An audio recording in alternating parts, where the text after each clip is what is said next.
This mortgage hack will increase your borrowing capacity by at least $150,000 to $200,000. Now, disclaimer, this does not apply to everybody. This is what it only applies to. It only applies to you if you're in this situationship, just to borrow some Gen Z slogan.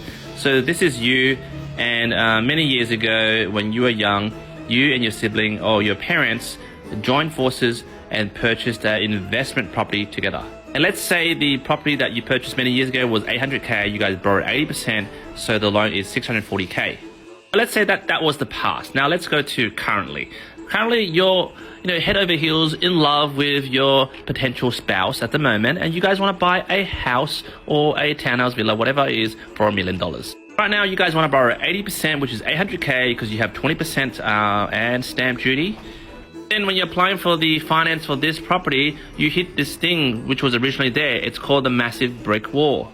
Let's give it a name. Let's call it the serviceability wall. And say one of the big banks that you went with will go, hey, in terms of your liability, I don't care whether you joint forces with your sibling or your parent, we're going to take 100% of this existing debt.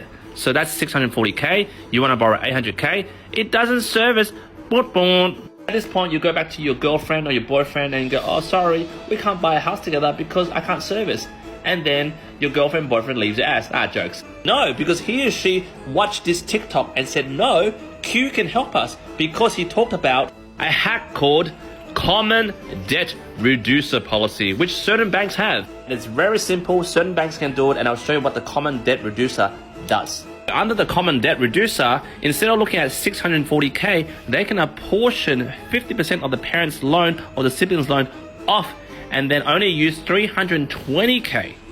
And also adding on to the existing pre-approval they apply for, which is $800K, this now services. Because if you didn't know about the Common Debt Reducer, and if this bank doesn't support the Common Debt Reducer, they will take a total of 1.440 in terms of lending for your liability. But if you use a bank that uses Common Debt Reducer, they now only use $1,120,000 for your liability instead of 1.440. And essentially, you freed up $320K in serviceability. But here's a disclaimer, guys. Yes, the bank could use 50% of the liability that you and your joint sibling or parent are involved with. Well, they also will only take 50% of the rental income. And also, they'll look at your sibling or parent who has the joint loan with you. They'll look at whether the other borrower can service the debt themselves. And essentially, if you can meet all those conditions, then Bob's your uncle. You can free up your lending capacity. But be warned, not a lot of banks can do this. So if you're in that situation and before you call your love and go, oh, we got declined for a loan, remember to get them to watch this video. Jump in the comments, let me know what you think.